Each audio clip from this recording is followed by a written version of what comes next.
Paper was very different from what we expected and from the mocks I had given. Okay, so how was the difficulty level?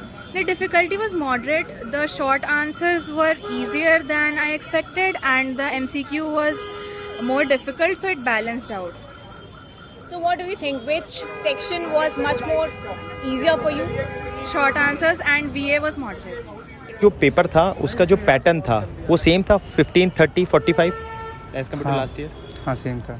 पहले section में 15 question थे, second section में 30 question थे और last section में 45 question थे। Okay, अब मुझे ये बताओ कि डिग्री ऑफ डिफ़िकल्टी लेवल जो था वो तीनों सेक्शन का अलग अलग क्या था, मतलब क्वांटिटेटिव एबिलिटी एसए में, एमसीक्यू में और वर्बल एबिलिटी में अकॉर्डिंग टू यू। ऐसे में लास्ट ईयर से बहुत ज़्यादा टफ था और एमसीक्यू भी पिछले साल से तो टफर था, बट वर्बल पिछले साल के ही जैसी आई है ऑलमोस्ट। और वर्बल में जो उन्होंने वो एक लास्ट में कॉन्वर्सेशन वाला पैसेज दिया है उसने स्कोर करने में बहुत हेल्प की है। और तुम्हारे हिसाब से मेरे हिसाब से ऐसे जो थी वो लास्ट ईयर जितनी आई थी है ना, उससे इजी तो नहीं थी। और एमसीक्यूज़ मुझे डिफ़िकल्ट लगे, बट एक ट्रिक थी एमसीक्यू में कि अगर आपने सही क्वेश्चंस अटेम्प्ट कर लिए और डीआई अगर निकल गया, क्योंकि डीआई वाज इजी, अगर निकल गया तो स्कोर होने के चांसेस ज़्यादा हैं। ऑल दो एमसीक्यूज़ के कुछ क्वेश्चंस वर बहुत ही ख़तरनाक, आप नहीं कर पा रहे थे उसके। और वीए में 3 आरसीज आई थी, हर बार 2 आती थी, अब की बार 3 आरसी आई थी। लास्ट में कन्वर्सेशन डायलॉग्स के फॉर्म में एक आरसी दी थी, जैसे इसने बताया। हाँ, वो इजी थी, वो बन गई थी। और पहली वाली आरसी मुझे काफ़ी डिफ़िकल्ट लगी, वो मैंने मेरे पढ़ने के बाद भी वो नहीं हुई, तो मुझे लग रहा है कि वो आरसी और लोगों को भी डिफ़िकल्ट लगेगी। और बाकी तो तीनों ठीक है। एक लास्ट क्वेश्चन, आप ये बताइए कि अपने आपके अलग अलग सेक्शंस में कितने अटेम्प्ट थे? मैंने पहले सेक्शन में 11 सवाल अटैम्प्ट किए हैं, दूसरे सेक्शन में मैंने अटैम्प्ट किए 17 और तीसरे सेक्शन में मैंने अटैम्प्ट किए 41।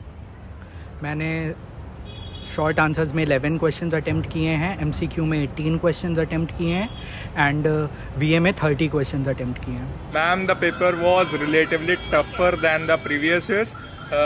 Essay was a little bit on a easier side as compared to the all 3 sections today, and the English section was a little unexpected. There were 3 reading comprehensions, and if someone got flawed in the first reading comprehension, it was very tough. It was very abstruse. And other than that, today there was DI, not the LRDI set, and I think cutoff should reduce as compared to the last year.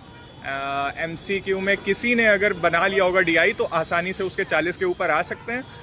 और उसके अलावा English में भी पिछली बार से cut off कम जाना चाहिए, क्योंकि इस बार इंग्लिश लंबी भी थोड़ी थी और आइडिया बेस्ड भी थी उसमें कई सारे questions.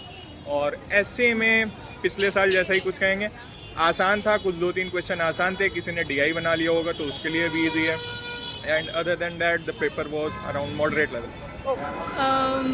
It was good. I mean, it went well, but I think it was pretty difficult. So which section was much more difficult for you? I think MCQs. Short answer was moderate, but MCQs were really tough. Okay, so if I talk on the comparison basis, which year paper you think was better, last year or this one?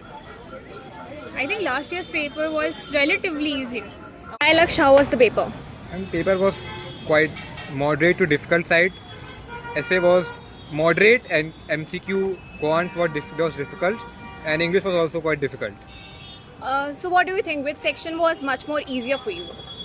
Ma'am, I think essay section was much easier for me, and like verbal and MCQ were like moderate for me. So comparatively, which year paper do you think were easier for you? Sorry, ma'am. Which year paper were easier? I think like this year 2025 is much tougher than. Okay.